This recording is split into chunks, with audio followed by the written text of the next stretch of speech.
A little 9-year-old girl had just learned she could have her own new bicycle.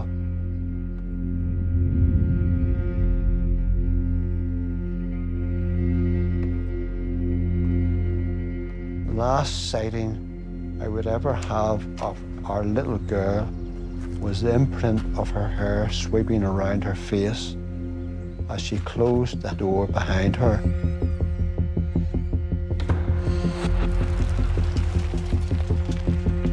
There was still some school holiday left, and I wanted Jennifer to be able to enjoy travelling to her friends' houses. And Pat says, no, don't be buying a new bike. Keep it for a Christmas present. I says, no, it's better that she has it for the holidays. Pat didn't want me to buy that bike. And if I hadn't have bought it, she wouldn't have been out on that bike to be taken.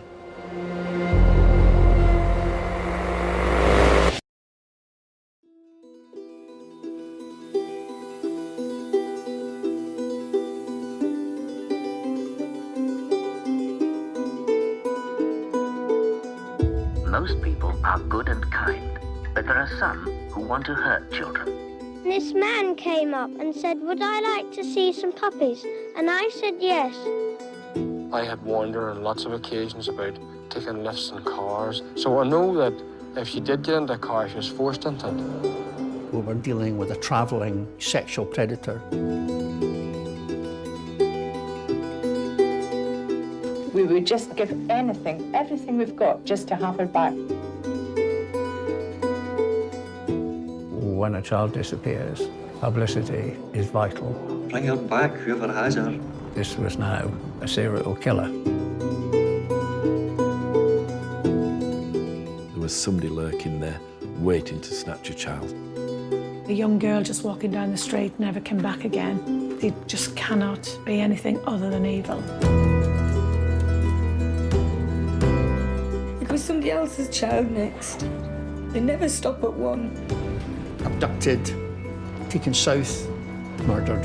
An aggressive, predatory paedophile, a heat-seeking missile, and once his radar was locked on, sadly, end of story. Will you catch him? I think so.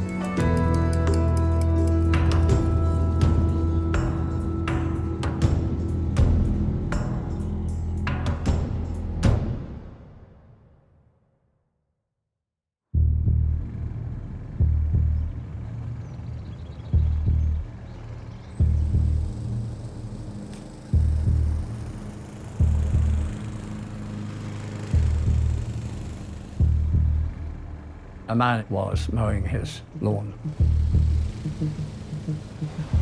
when he looked up and saw a neighbour's girl walking past.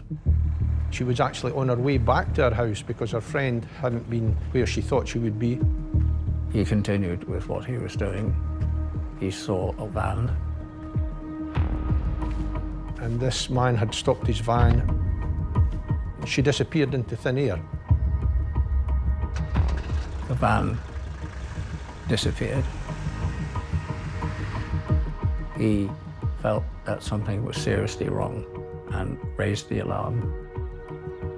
The police officer comes down straight away to the road and is actually talking to the informant when all of a sudden, coming south, is the same van. When the van came into view, the policeman he was talking to ran in front of the van and stopped it.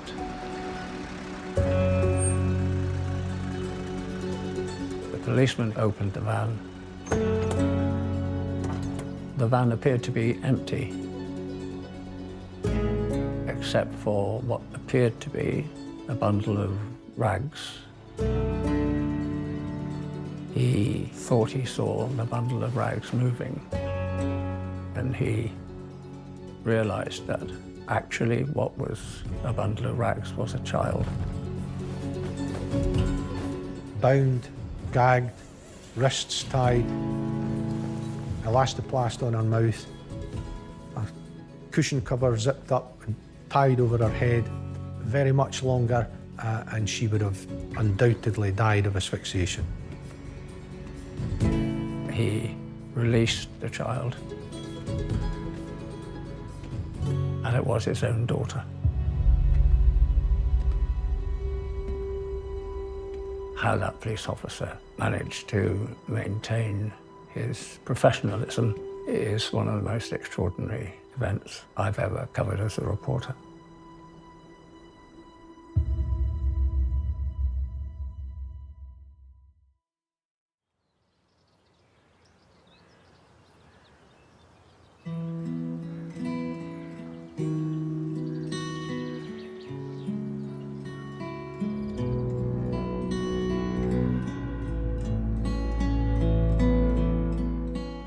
Northern Ireland in the 1980s was a place that was very troubled, but in parts of Northern Ireland it was much more normal, and actually it was quiet, it was rural, it was almost a yesterday. In this area, it's all farmland, mostly. You get lost very easy. People coming to this house get lost. In 1981, our family was complete. Pat was 34 and I was 33. Mark was 14. Jennifer was 9. Philip was 6. Victoria was only 8 or 9 months old. I'll never forget us going out. I think we were going up to Antrim to the loch for the afternoon. I'll never forget parking the car and every door opened and the boot opened and children fell out. It was just lovely.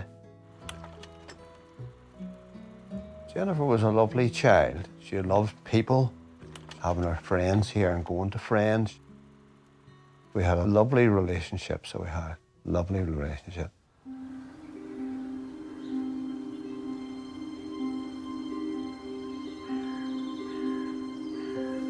When I got home, Pat was standing at the back door. And I said, "What's wrong?" Pat says, "Jennifer hasn't come home." She went off on her bike to see a friend, which is about 2.5 miles down the road.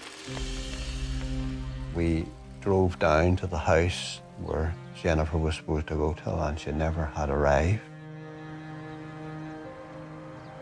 So we went round other houses and up lanes, and eventually we went to the local police station and said, "Look, we can't find her." We knew we had a serious situation. When Jennifer went missing, my father happened to be the station sergeant in Hillsborough Police Station.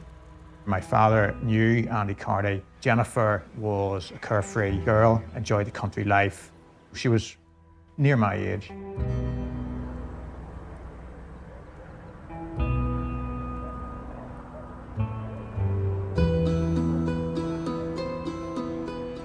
The house was filled with people. A friend of mine arrived with a pickup truck and he says, "Look, what direction did she go, Andy?" And just about 1.5 miles down the road, the lights picked up the reflection on our bike. So when the bike was found, then we knew that we had a big problem. We knew that somebody had abducted her.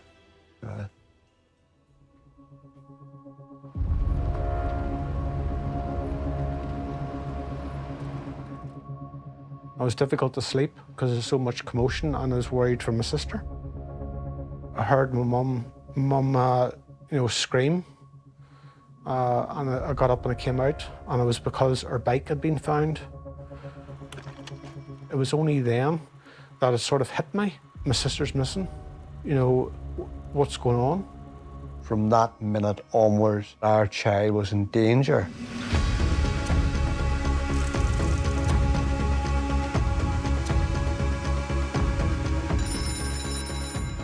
I awoke to the phone ringing very early on, and it was another inspector. I was rather surprised because I knew that he had not been scheduled to work overnight, and he apprised me then of the situation. Advised me somewhat bizarrely to make sure I brought Wellington boots because there was going to be a lot of searching to be done.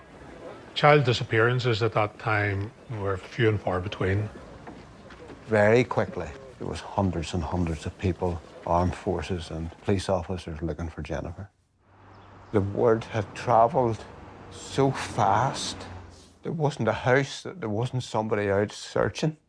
Everybody helped. A 9-year-old just doesn't disappear like this. Hand in heart, although I wouldn't have said so publicly, I was very concerned that something sinister had happened. You would expect that a 9-year-old would turn up within 12 hours.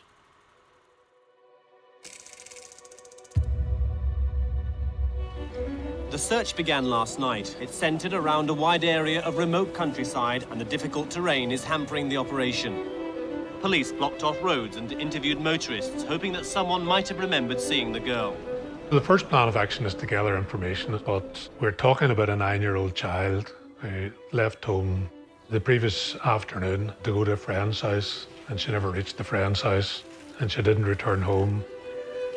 We were searching in a concentric ring from the location of the bicycle. There was no leads, there were no clues, so it was a question just of carrying on, spreading out further. There'd be a group of citizens with a police officer attached, given a search area, and out they went to try and find Jennifer, to try and find items that might belong to Jennifer, to try and find anything else that might have been out of place. The search would have been stretched in a line across a field and moving across that field, but looking particularly at the hedgerows and looking particularly at outbuildings. The army are using helicopters to cover thousands of acres of fields, and teams of helpers are taking it in turn to look for the girl. One of the things that I remember, even as a child, was the news changing. So yes, the troubles were going on, yes, the hunger strikes were going on, yes, there were shootings, and yes, there were bombings, but the emphasis of the news changed to Jennifer's disappearance. Northern Ireland was a place where we did a lot of bad things to each other, but we didn't do them to children, and suddenly this was different.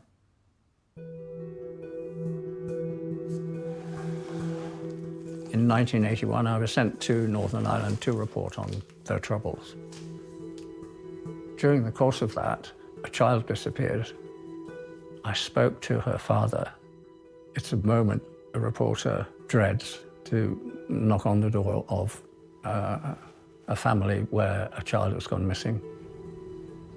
He was a committed Christian who hoped that whoever it might have been who had taken her would find it in his heart to return his daughter. Jennifer, she was very, very pleasant. I had warned her on lots of occasions about taking lifts in cars, and she told me, "Oh, don't you be silly, that there's no way that I would get into a car, you know?" So I know that if she did get into a car, she was forced into it. It was all about hope. It was all about hope that we would see her again. To walk into this room, and our Wendy house was here, and toys were all here, and all of a sudden she's not there. It was just so dreadful. You just wanted it to go away.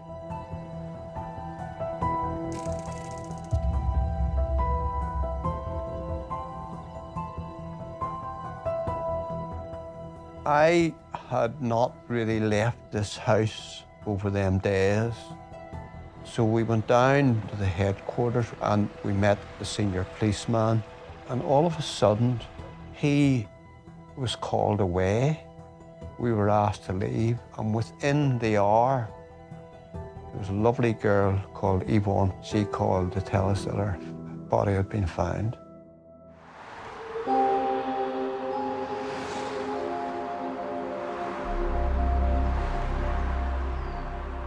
Two guys are out at a location which then becomes quite infamous, McKee's Dam, and they see something on the water, and they think it's a coat. They go straight to the local police station, and the police officer they spoke to was my father. He took one of the constables, they got in the car and accompanied the two back to McKee's Dam. We walked in and could see the distinctive red, and sadly, it turned out to be Jennifer. The perpetrator intended that she would be found. If they didn't want her to be found, they could have taken her around to the other side of the dam. could have taken her away from the path. You couldn't walk in there and not see the red clothing. Yvonne called and told me I would have to go to identify Jennifer's body. I can remember they opened the body bag and Yvonne had to hold me up because I would have collapsed. And because she'd been in the water for so many days,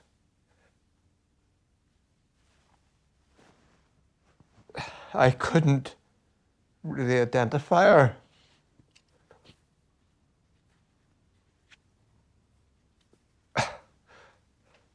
So I asked, would they unzip the bag further down? The thing I wanted to see her shoes. And then I knew it was her, so I did.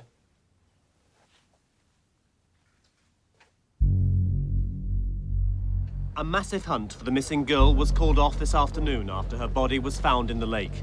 A full-scale murder hunt has got underway, and volunteers who helped search remote countryside stood down. It's not yet known how she died.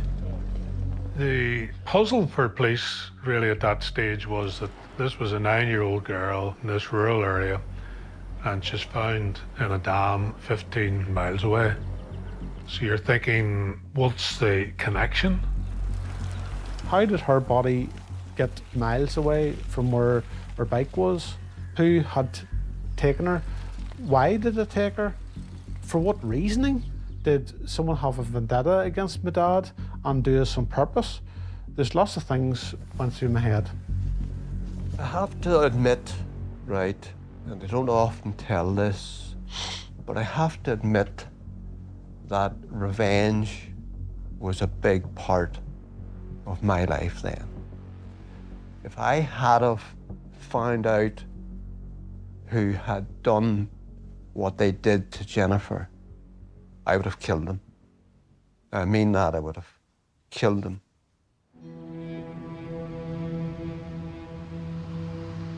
It was very important that he was caught. He could obviously do the same to another little girl. I'm looking at an account of the disappearance of Jennifer Cardy. We called her Little Red Riding Hood to get the attention of the reader. Extraordinary though the murder of Jennifer was, I could not have imagined that over the next months and years I'd be reporting on yet more murders of young girls. I didn't think Jennifer's murder could have been that of a serial killer. It turns out it was.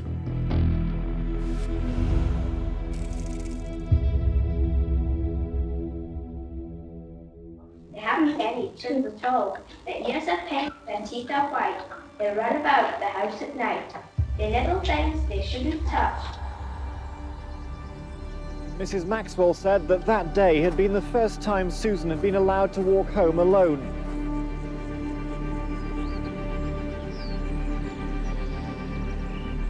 When she didn't turn up, Mrs. Maxwell drove to the town's tennis club to try and find her, but there was no sign of her.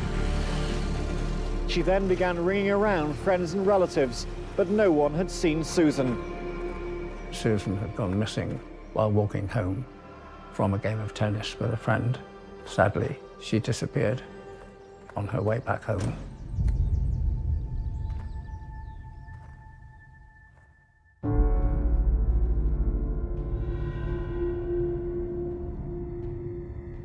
I'm Roger Orr. I retired in 2008 as the Detective Chief Superintendent, Head of CID in Lothian and Borders Police.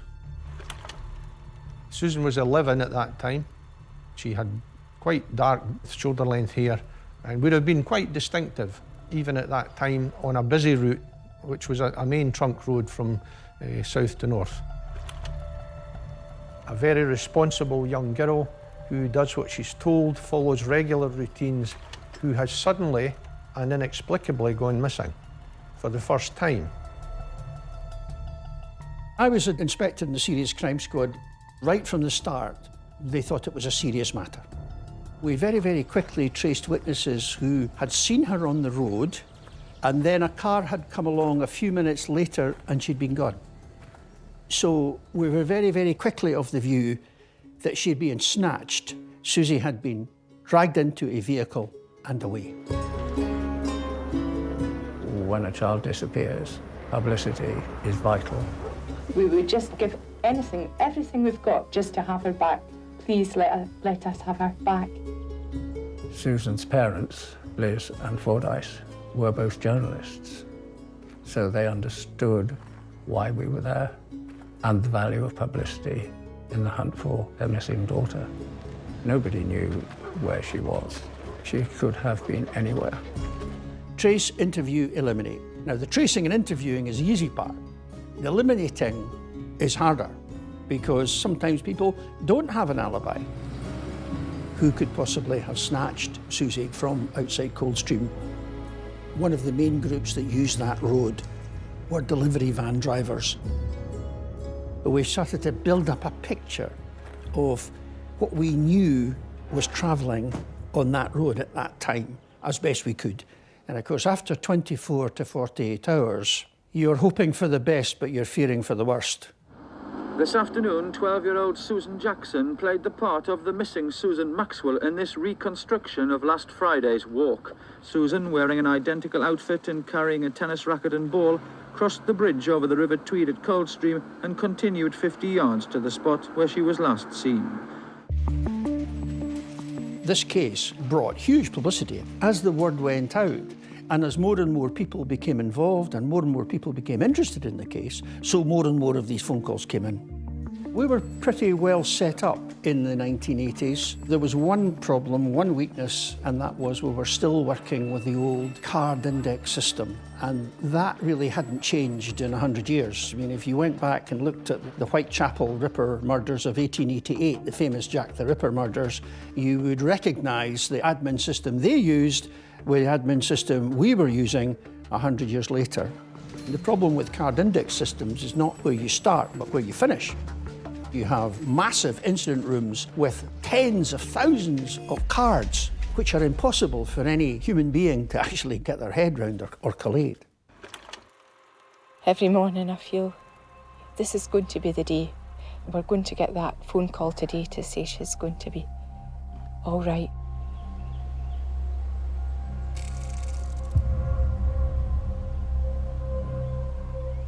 Liz appeared on the radio to further the appeal. Very sadly, as that broadcast was going out, Susan's body was found. Susan's body was found nearly 250 miles from where she had been abducted, in a lay-by off a minor road near the village of Uttoxeter in Staffordshire. She had been placed in a copse of trees adjacent to the lay-by. Her shoes had been removed, although she was still wearing the white socks that she had had on. The circumstances clearly indicated a forcible abduction with a very strong belief of a high degree of sexual motivation in the abduction and in her murder. It seemed inevitable, but it was nonetheless terrible. 50 officers are scouring the area looking for clues. In particular, they still want to find the tennis racket Susan had with her when she disappeared. Keeping the story going, as we say in the business, became increasingly difficult because there was no more to write about. Susan was dead. She'd been murdered. The story now was a hunt for the killer.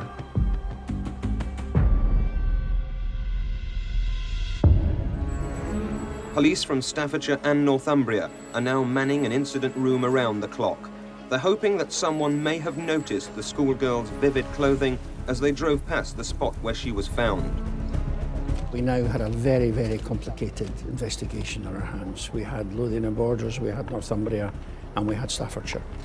You've got vast distances, you've got very, very little in the way of forensic evidence, and you've got 3 police forces trying to work together using an antiquated system of administration. It doesn't get any harder than that. There's also a prospect that you're in for the long haul.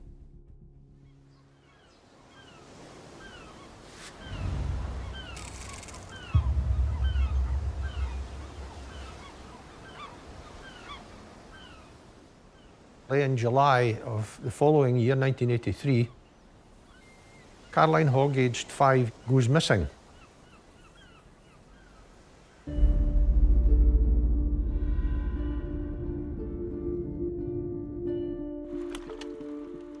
She has been allowed to go out to play for just a little longer at the end of a long, hot summer's day.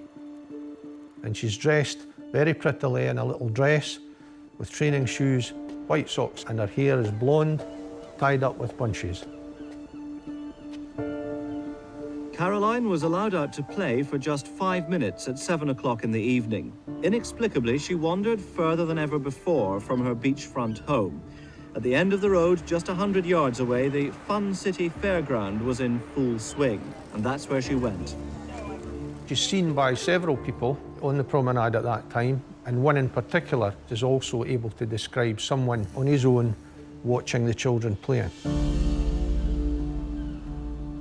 Over subsequent days, evidence emerges about Caroline being in the company of a man, and a picture is built up about her potential movements.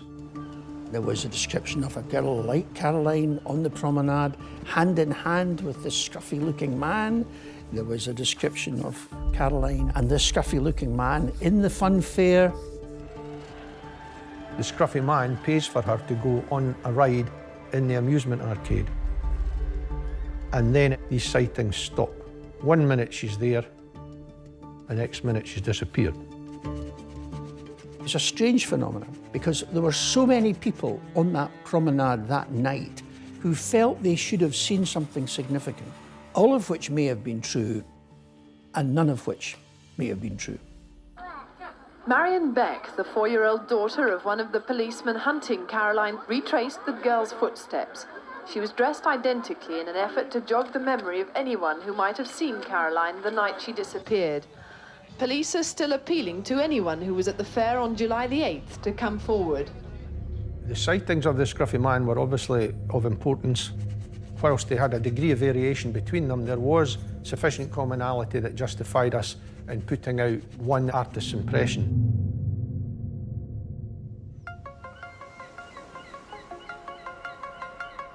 Inquiries revealed that there was a significant number of people who would have potentially be of interest to us who were present on that day. A surprisingly large number of people who had convictions for interfering with children, for indecency offences. What was emerging there was quite a rapidly growing list of potential suspects. All these people were of incredible interest to us. The thing is, none of them had transport. They had no mechanism for taking Caroline away. All police leave in Edinburgh has been cancelled and extra men drafted in. Her disappearance has so shocked the area that 600 volunteers came forward to help search for the little girl. Bring her back, whoever has her. If anybody knows anything at all, just to let the police know. In 1983, my daughter was 4. You know? It actually alters the way you see things. Caroline was everybody's child, and everybody was hugely concerned about what had happened to Caroline.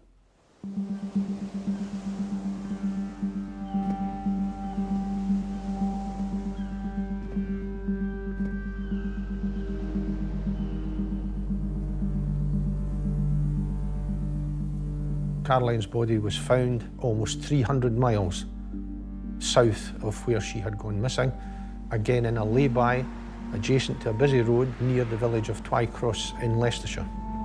The sad discovery of the body in Leicestershire yesterday occurred only 30 miles from the Staffordshire lay-by in which 11-year-old Susan Maxwell's body was found last August. She too had disappeared many miles to the north. When the body of Caroline was found in Leicestershire, we knew then this was the same man who had snatched Susie, abducted, taken south, deposited in very, very similar places, just off main A roads, both murdered. We knew then that we were not only dealing with a travelling sexual predator, but we were talking about a repeat offender as well. Now one of Britain's biggest manhunts is on for the man who walked hand in hand with Caroline Hogg from Portobello in Edinburgh, the same stranger who may have been responsible for the death a year ago of 11-year-old Susan Maxwell from North Northumberland. It was clear from the outset that the best way forward for everybody was for these two cases to be linked together in terms of a single directed investigation. The officer who was then appointed to lead the two linked investigations was Hector Clark. Hector Clark was a man with an impressive record of solving murders. Here was one that was challenging him. We would urge people who think they may have some information which will lead us to this chap to come forward. Will you catch him? I think so.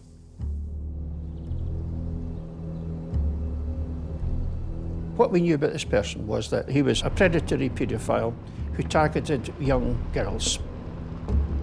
He had access to a vehicle. Best chance was a covered vehicle. He had to have somewhere where he took the child and very quickly hid her from view.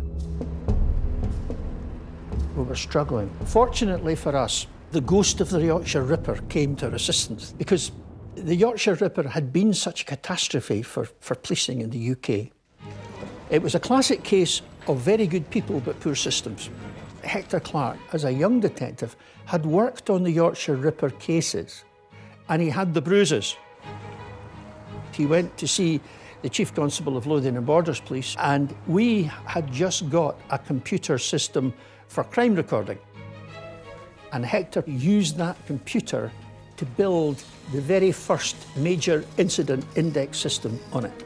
Police hunting the killer or killers of Caroline Hogg and Susan Maxwell say they can avoid the mistakes of the Ripper investigation. I think it's the first time that it's been used in an inquiry involving a number of police forces. The equipment will enable indexing and cross-referencing to be done immediately, avoiding mountains of paperwork. Well, the computer's giving us a technical assistance in a way that we've never had before.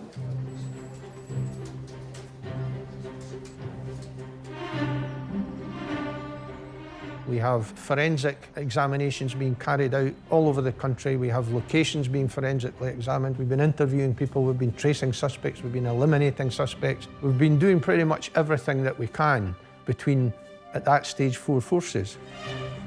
And despite all this effort and the collation of all this information, there is no single strong, viable, sustainable suspect emerging from that. There was a sense of unease that this man was still out there somewhere. Where was he? And of course, unspoken was the fact that he's done this twice, at least. He'll come back again.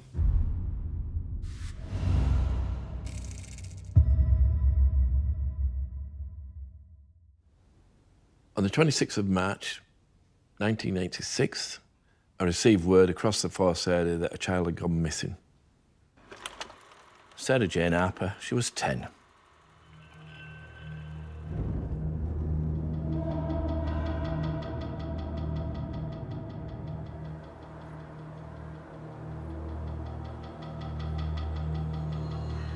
She'd gone to the corner shop, which she'd probably done numerous times. Apart from going for a loaf, she took 2 empty bottles of pop with her to get the refund on the bottles, which she'd spend then on sweets. It's about 100 metres from her home. She goes to the corner shop, but she never returns. So the balloon goes up, as they say. We've got a young girl missing. Where the hell is she? I was a police officer at the time that Sarah went missing back in 1986. Female officers were very much in the minority. I received a call to say that Sarah had gone missing and that the investigating officer would like a female police officer from the unit that I was working with to go and work with the family on that inquiry. And my role was to be a liaison between the family and the investigation team. Nowadays, it's always the case that a family liaison officer is appointed whenever anything like that happens. But it was probably one of the first times an officer had worked in that way. All I can do really is to be there in case there is anything that she needs. Sarah's mum was Jackie Harper. It was very difficult for the family. Jackie was under a great deal of media attention, which she obviously wasn't used to, police attention, which she wasn't used to. This was just an ordinary family living in an ordinary suburb of Leeds and suddenly thrust into the limelight. The volunteer search parties crowded into a school playground as the hunt for missing Sarah intensified. They began working in teams under police supervision, concern for the girl's safety growing by the hour. I worked at Pudsey CID and I was a detective constable in that office. The local community were devastated, terribly upset. You know, that a young girl just walking down the street that never came back again. It was just horrendous, and lots of people, you know, were helping in the search. Morning, madam. It was like an invasion. Officers down every street. Every grate was lifted, every shed was checked. We searched 3,000 properties. Took 1,400 witness statements. That's massive, and it's time-consuming. Whilst I was inside the house with Jackie and the family, I could sense the tension outside. And Jackie could sense that as well. The only person that can help is the person that's taken her, to bring her back, to let us know where she is. Anything, any phone number, just pick up the phone. Anybody, please. Every home and every garden will be checked before the operation moves on. We've turned this place upside down. We're still doing that, of course, with a lot of houses still to search, but not a sighting at all. Everybody's a suspect. The main one is the shopkeeper, because that's the last person that saw her. And we've got to check, and you check the shop, you check the cellars, you check his vehicle, you check everything. But he's a good witness. What the shopkeeper could tell us was a man came in behind her, but he went back out. He didn't buy anything. A bald-headed man with a beard. Does anybody know him? Can anybody identify him? And nobody could. The murder bureaus were up and running, so you knew about Caroline Hogg and Susan Maxwell. Was it connected? At this moment in time, it'd be very easy to say yes, but the answer was, we're dealing with this independently. You don't assume anything, and you clear the ground beneath your feet. Sarah should have been safe. And 99 times out of 100, she would have been. But on that day, there was somebody lurking there, waiting to snatch a child. Sarah was alone, and she got snatched.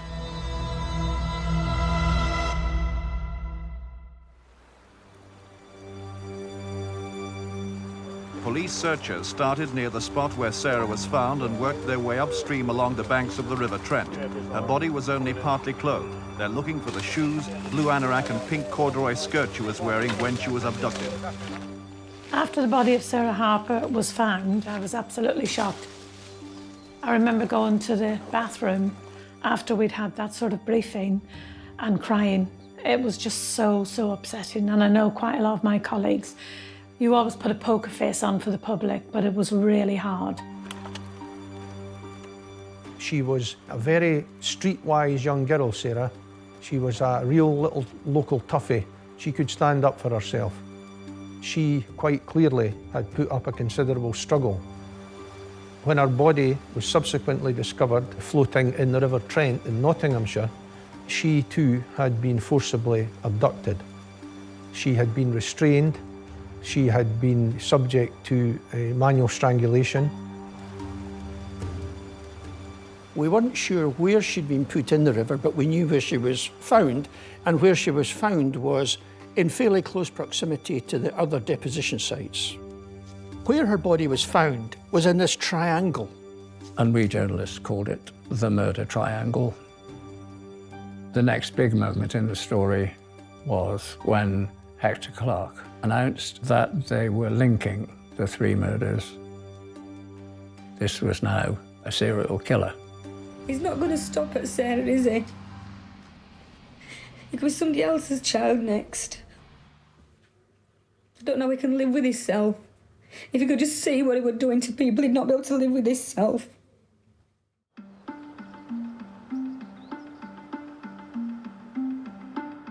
These combined investigations represented the single biggest serial linked murder investigation since the arrest of Peter Sutcliffe. 187,000 people being spoken to, over 250,000 vehicle records, 60,000 plus formal written statements from people, which amounted at the end of the day to over 20 tons of material, huge volumes of stuff.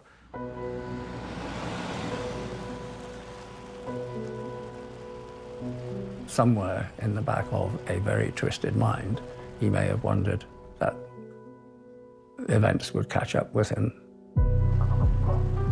I'm sure the killer would have known he'd been hunted. He'd have seen the reports in the press, on the TV, the description of the person, and I'm sure he'd look to see if he'd made any mistakes. And we're waiting for him to make that mistake.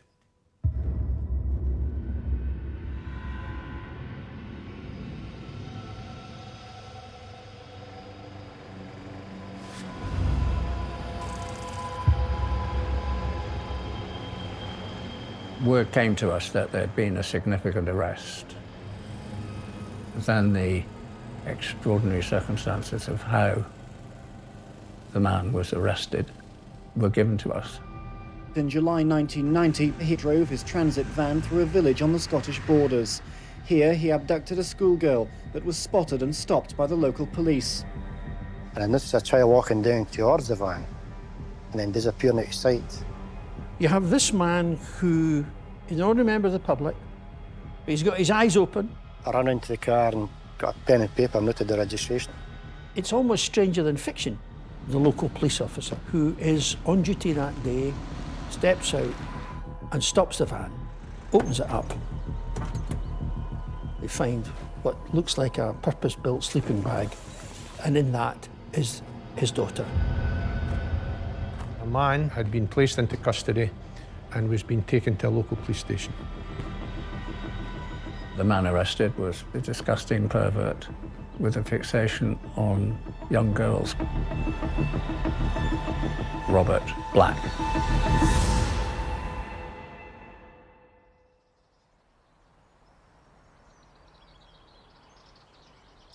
I remember being told by the police the story of how he was arrested, and when they found the little girl in the back of the van, how he had treated her. Almost immediately the police told us that. We were 100% sure it was Black that murdered Jennifer.